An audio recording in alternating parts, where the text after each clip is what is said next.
Oh, you're the one who should leave this house, Grandma. There's no need to show compassion to Charlie, who mocks me, her mother-in-law, by calling me Grandma. Now that I know her true colors, I won't hold back. Now you're one to leave. My name is Vivi. I work as a medical social worker, helping patients in need. Because my name is unique, patients remember me easily. If you're wealthy and get seriously ill, you can focus on treatment.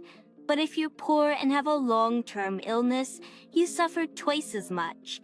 My job is to support patients, ease their worries, and give them hope by telling them there are various ways to get through this. As Chenyos Trustic, I was thinking of retiring soon as I've reached 60, but then my husband fell ill and passed away. After the funeral, the emptiness of living alone in a big house started to sink in. I decided to renovate the house. Once it was done, I invited my eldest son and his wife to discuss something. Living alone in such a big house feels lonely and wasteful. Would you like to move in with me?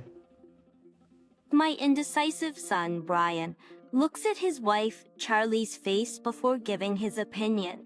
Brian is 32 and Charlie is 24. Though not a huge age gap, Charlie clearly wears the pants in the relationship. I don't mind. A woman being in charge is better than a man acting all high and mighty. If you're okay with it, we'd love to live with you. Charlie is always cheerful and competent, and I think she's a good daughter-in-law. I'll do the cleaning. Really, that would be a big help. I'll do the cleaning. Easily, that would be a big help. Charlie gives Brian a smile that's more like a glare, and he mumbles, sure. I chuckle and say, don't worry about finances. I'm still working and have savings. I'm not asking you to take care of me. Brian looks relieved. Charlie works part-time at a grocery store but also takes care of the house. She handles all the chores so I can focus on my job. I talk more with Charlie than with my reserved son Brian, and we've had a good mother-in-law and daughter-in-law relationship. What does a medical social worker do? It's important work. For example, a male patient had a serious illness requiring long-term treatment. He was told his bill was $100 and argued with the clerk thinking it was a mistake. When this burly, rough-looking man raised his voice, the young clerk got scared. That's when I step in. I calmly talk to him, listen to his concerns, and help him relax. He works for a shipping company doing heavy labor like unloading trucks. Doctors tell him to avoid physical work, but that's easy. Doctors tell him to avoid physical work, but that's easier said than done. So that's where you come in. Exactly. I encourage him to have a positive mindset. If he's feeling hopeless, he won't come up with good solutions. There are various systems in place to help people in need. Systems. There are new programs, so not everyone knows about them. That's where experts like me come in to guide people toward help. He got better and is now working happily. Wow, Vivi, you're doing God's work. That's an exaggeration. One day, Charlie bought a new refrigerator. That's when I saw the strong man delivering it. I was surprised. Is that you, Danny? I thought it might be you, Vivi. Your name's so unique. You know each other. I'm glad to see you're doing well. Vivi, you saved my life. I would never forget your kindness. after Danny left, I said to Charlie, Remember the burly guy I told you about? Oh, you mean the guy who looked like a villain when he wore a suit? Don't judge a book by its cover. He's a kind-hearted man. A scary face, but a gentle heart? Is that your type? What are you talking about? Charlie is a good person, but she has her reckless moments. She's free-spirited and has many male friends. She stays out late, which I find concerning, but she's still in her 20s. So I let it slide. One night, she came home around 2 a.m. quite drunk. After attending a reunion, Brian didn't seem to mind, so I didn't say anything. Then one day, Brian said to me, I'm worried Charlie might be cheating. Cheating? Do you have any proof? I saw her, she was at a restaurant with a young man, I don't know, looking very close and happy. Did you ask her about it? I did, casually. She said he was a classmate from middle school. it's not ideal for a married woman to be alone with a man other than her husband. But I didn't want to ruin the good relationship I had with Charlie by being too nosy. And years have passed since my husband died, and I'm now 70. I've retired from work. Then tragedy struck. Brian, only 42, suddenly fell ill and passed away. After the funeral, when it was just Charlie and me, I said, The greatest act of filial piety is not to die before your parents. That way parents don't have to experience the irreversible tragedy of losing a child. Vivi, few months have passed since his death, and the sorrow hasn't faded. Oh, one day, Charlie called me. Vivi, can I bring a friend over? I show them a friend, sure. I assumed it would be a female friend, but it was a man. Long blonde hair down to his shoulders.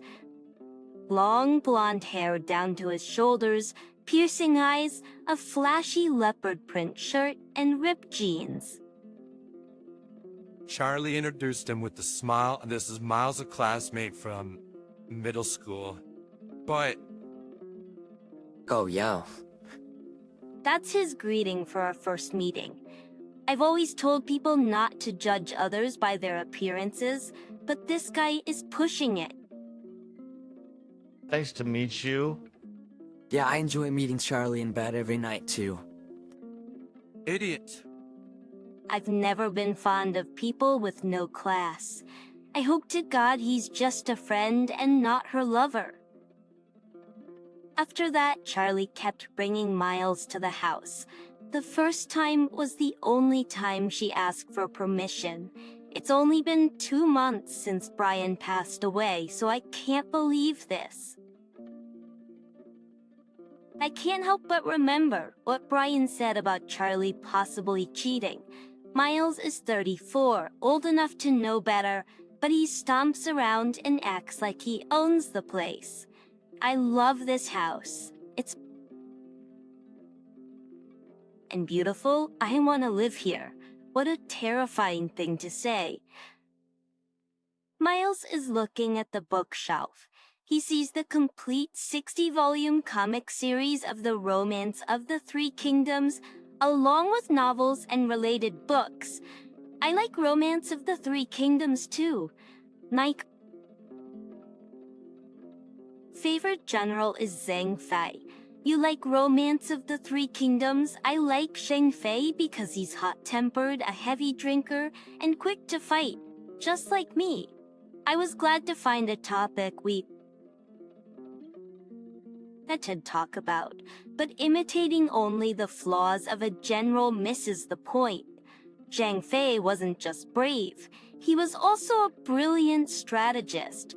One of his plans succeeded so well that he broke through 13 enemy gates without shedding a drop of blood. Miles doesn't look convinced. What do you do for work, Miles? So, like, Works? I'm not working right now. Miles is pursuing a career in music, so he's not exactly unemployed. I'll fill a stadium someday, just you watch. oh, do you play rock music? Of course it's rock, but my band recently broke up. I'm 34 now, and my parents are telling me to get a stable job, but I'm not listening to such faint-hearted people. But your dad supports a dream. My dad gave me his debit card. I was shocked to see it. I already had $30,000 in the account.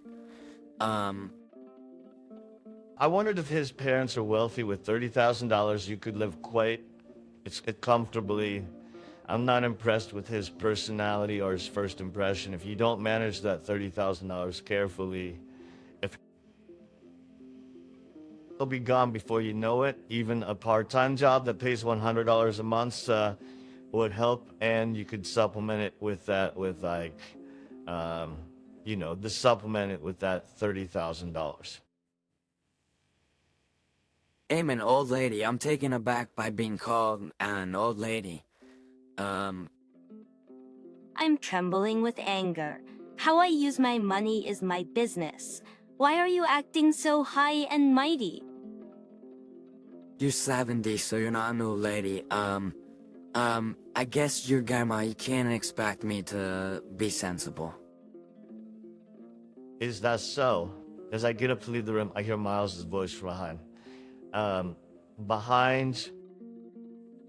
Did this man change Charlie? No, that's not it. Charlie was probably always like this. I was fooled for so long. People are terrifying creatures. He sees one night. I overhear them. I like this house. I wish the old lady would move out. I have a good idea. We'll make her want to leave. Vivi, we're in karaoke now. I clean this up for us. I never thought you would be so deceitful, Charlie. You'll regret betraying me. I've reached my breaking point. The blatant harassment from Charlie and Miles continues. They're probably waiting for me to leave on my own, but that's not going to happen. Their plan is transparent and pathetic. An eye for an eye, and a tooth for a tooth. That's my motto. Physical fights are for children. Using wisdom and nonviolence is how adults fight. The Romance of the Three Kingdoms is a practical guide to strategy. It still applies today. Now's the time to use strategy to drive away my enemies, and my spirit is ignited. I'll show these 30-somethings how vibrant today's 70-year-olds can be. Vivi, I'm going to Mirab's. You're so clueless. Time to wake up. Please leave this house. But renting an apartment is expensive. We can live here without paying rent. Rent-free is the best, even without a mortgage. Money. It's going out for taxes, utilities, and food, but rent is the biggest expense. Rent-free is the best. Even without a mortgage, money keeps going out for taxes, utilities, and food. But rent is the biggest expense, so... So, Vivi, since you're rich with lots of savings, please give this house to us poor young people. But yeah, we'll be grateful. I'm utterly disgusted by their audacity. I was shocked to the core. Charlie was such a wicked heart. You'll be abandoned by heaven. Evan, have you reached enlightenment? You must be close to passing away. My condolences. Charlie puts her hands together in a mocking prayer, and Miles does the same. My condolences. If they're going to mock me like this, I'm ready to take action. Funny should leave as you You're the one who's leaving Grandma, even if she's my daughter-in-law. There's no need to show compassion to Charlie, who mocks me as a grandma. Now that I know her true colors, I won't hold back. And Just then, the doorbell rings. Ah, they're here, I set off to the entrance. Danny appears in the living room, not in his work clothes, but in an expensive-looking suit without a tie, exuding authority. Charlie tilts her head and asks, a mover. Miles, who had been acting so arrogantly, turns pale and sits back down. Oh, why, Dad? Oresi, Dad? Danny glares at Miles, his face full of anger. I heard everything from Vivi. How dare you? Mess with the person who saved my life. I'll never forgive you. If this table weren't in someone else's house, I'd have already flipped it. Since the Courtneys, Miles, trembling with fear, asks in a low voice, "What do you mean by flipped? Shut up, I'm sorry."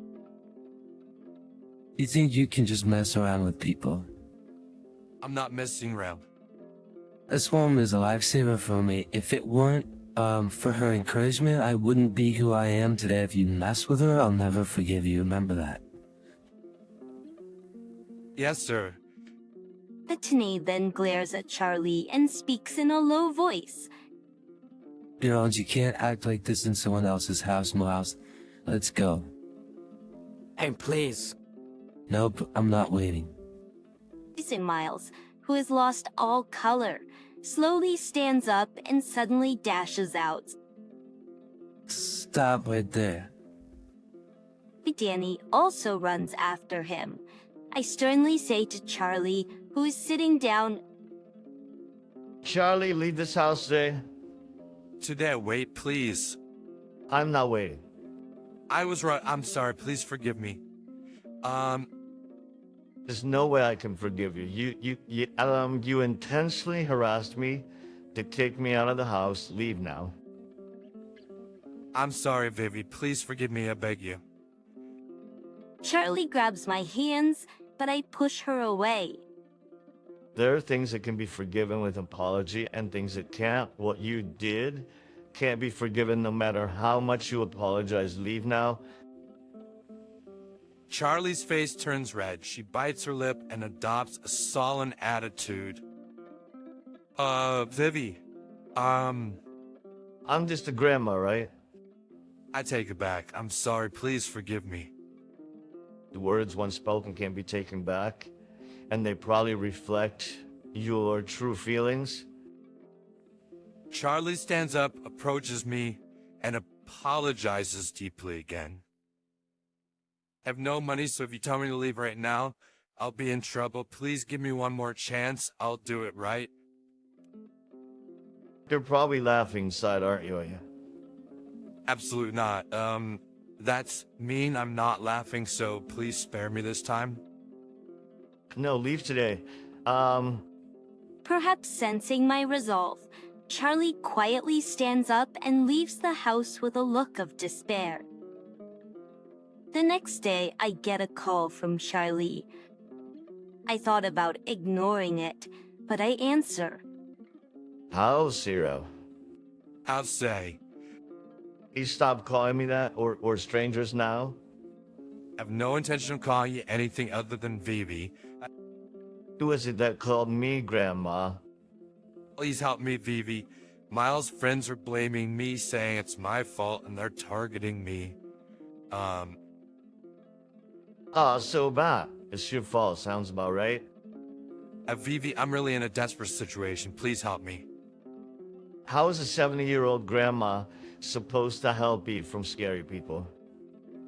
Action, even as I keep being sarcastic. Charlie doesn't get angry, but becomes more confused. They're dangerous people. You understand, right? I'm busy, so I'm hanging up. Hey, please wait, Vivi. Lend me some money. I promise I'll pay you back. I'm flabbergasted. I don't have a single penny to give you. I want to wait, but I don't have the money for transportation. It's a once-in-a-lifetime request, Vivi. I'm a 70-year-old grandma living on a pension. I don't have the luxury to give money to a stranger. But you said you have savings. Goodbye.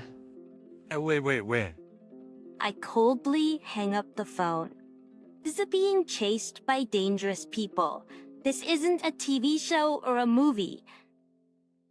She's probably making up stories because she knows I won't lend her money. It's like a specialized scam. But something feels off. What if she's actually in danger? She's a young woman, and I can't help but worry if she gets caught, it's over for her. She must be terrified. Charlie did something unforgivable, but that doesn't mean I wish her ill. I can't be completely heartless. This is my last request, Vivi. Please help me. Charlie, yes? Your only option is to seek help from the police. Damn police. I stop playing. Don't call me again, you're the one who cut ties. You're right, I'm sorry. Her voice trembles as she hangs up. It all feels like an act. Rebuilding trust is hard and takes time, like constructing a building. But it only takes a second to lose trust. That night, I get a call from the police, and my heart races. Police? Police? Is Charlie your daughter-in-law? What about it? She's seeking protection from us. She says you kicked her out. Is that true? I feel relieved. She seems to be safe. I've completely cut ties with her. Even if she has nowhere to live, there's nothing I can do. Can't you let her stay until she finds a new place? Absolutely not. I see. I don't mince words. My former daughter-in-law did something that bad. I decide to sell the house and move to an apartment. It's too big for one person, and cleaning is a hassle. Plus, there's the chance she might come back asking for help. Now that I know her true nature, I can't live with her, even if she apologizes tearfully. It's just not possible. There's also the issue of her blaming me for her problems. I don't want to be blamed for her deteriorating condition. I hurriedly packed my bags. Danny came to help me move. I'm really sorry for the trouble my son caused you last time. It's not your fault, Danny. At 34, he's a grown man. I sent him to the hospital. Just so you know, what? I'm kidding, just kidding. The fact that it doesn't sound like a joke is scary. Since the move was complete and the heavy furniture was set up. All thanks to Danny, I felt relieved. Call me anytime you need some muscle. I'll be there in a flash. I may not be the sharpest tool in the shed, but I've got plenty of brawn. All my smarts went into my muscles. Thank you, Danny. I won't hesitate to call you when the time comes. Who would have thought Danny and Miles were father and son? It's a small world, but thanks to that, I was able to counterattack. I lost my husband, my beloved son, and now the last tie to my daughter? Ex-in-law is severed, but I don't feel particularly lonely. Thanks to my outgoing nature, I quickly became friends with the neighbors. A cheerful greeting is the first step to friendship. Look back on the tumultuous past few weeks. I'm glad I caught onto Charlie's wickedness early on. I was on the verge of losing my home. People can be truly frightening. Now, I'm living a luxurious and free life. Listening to my favorite music, savoring my favorite coffee, and enjoying my favorite books. My days are comfortable and fulfilling. I'm glad I saved diligently.